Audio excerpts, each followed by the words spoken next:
Jornal Rio Doce está de volta. Uma impressora que reproduz tecidos vivos em um laboratório na capital mineira é a esperança para acabar com o sofrimento dos animais. As recentes discussões sobre a utilização de animais em pesquisas levantam uma questão. Afinal, é indispensável o uso de seres vivos para testes em laboratório? O debate é complexo e envolve diversas áreas da ciência e de grupos de defesa dos animais. Em Belo Horizonte, o laboratório BioLink criou uma tecnologia que imprime em 3D tecidos orgânicos, capazes de se adaptarem como órgãos de animais. Basicamente, ela expulsa as células e o material de dentro de uma seringa, como se fosse uma seringa automatizada. Então, na bioimpressora, a gente consegue usar a bioimpressão para colocar exatamente as células em cada camada, a célula certa que deve ficar naquela camada, e assim ter a funcionalidade do tecido como é no órgão. Essa versão atual da impressora é uma evolução do projeto. A bioimpressora tem o objetivo de substituir o uso de animais em pesquisas em laboratório. Reproduzindo o órgão em pequena escala, e aí a gente consegue, então, testar a droga mais próximo do que é no órgão real. Então, isso aumenta muito a reprodutibilidade e a confiança dos testes que a gente faz. Na Fundação Ezequiel Dias, animais são utilizados para testes de vacinas, soros e medicamentos.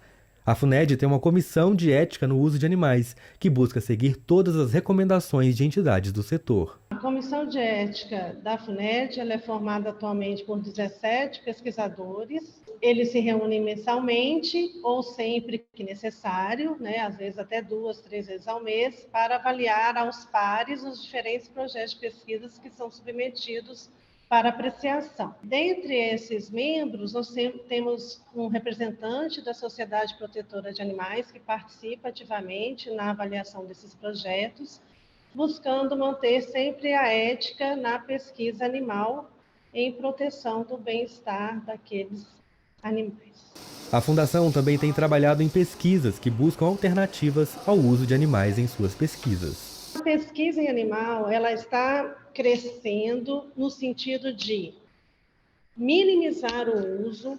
Então, a gente avalia, enquanto comissão de ética dos animais, se realmente aquela fase da pesquisa necessita realmente de aplicar em animais, se ela pode ser substituída por métodos alternativos. Então, a gente valoriza essa preocupação do pesquisador em realmente deixar para usar o animal enquanto realmente necessário.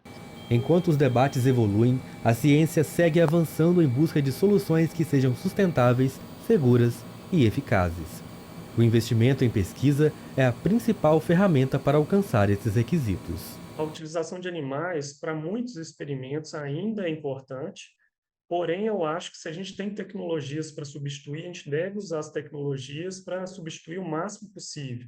Então, acho que a gente deve fazer com animais somente o estritamente necessário, o que não pode ser feito com outras tecnologias. Fique agora com as notícias esportivas. Olá, Isabel, um abraço para você que está acompanhando o Jornal Rio Doce desta segunda-feira, feriadão. A gente vai falar um pouquinho de esporte aqui, com destaque principal para o Esporte Clube Democrata, a Pantera do Vale do Rio Doce, que disputa a partir do dia 8 de maio a Série D do Campeonato Brasileiro. É isso mesmo, dia 8, hein? A data já está confirmada oficialmente pela Confederação Brasileira de Futebol. Na última quinta-feira, a CBF divulgou a tabela detalhada, mas apenas do primeiro turno do Democrata na Série D do Brasileirão. Confira aí na tela, então, os jogos do Democrata na 4ª divisão do futebol brasileiro. Início, então, no dia 8 de maio, contra o Santo André, 8h30 da noite, no estádio José Mamudiabas, o Mamudão em Governador Valadares, e a Pantera na sequência aí, tendo sempre um jogo fora, um jogo dentro, até finalizar contra a Portuguesa do Rio de Janeiro,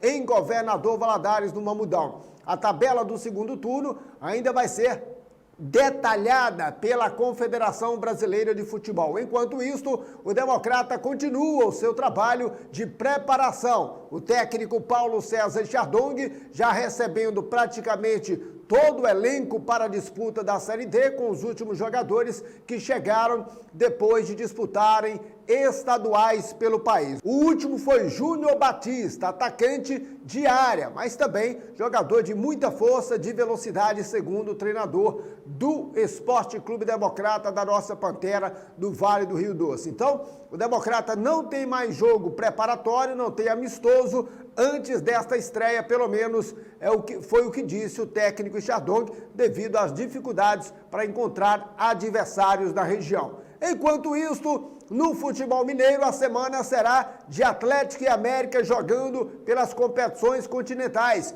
O América joga pela Copa Sul-Americana contra o Milionários nesta semana. E o Galo vai enfrentar a equipe do Alianza Lima. É o primeiro dos 2 jogos seguidos pela competição continental dentro de casa. O Atlético que tem que fazer uma virada na competição, já que perdeu os 2 jogos iniciais contra o Libertad em casa por 1-0 e contra o Atlético Paranaense fora de casa no confronto brasileiro. Então, é o Galo, é o América, na semana, então, de Copa Libertadores e Copa Sul-Americana. Enquanto isso, o Cruzeiro aguarda para entrar em campo mais uma vez pelo Brasileirão na 4ª rodada. Esta foi a nossa participação com o esporte aqui no Jornal Rio Doce dessa segunda-feira. Um abraço a todos, até mais. E a edição do Jornal Rio Doce de hoje vai ficando por aqui.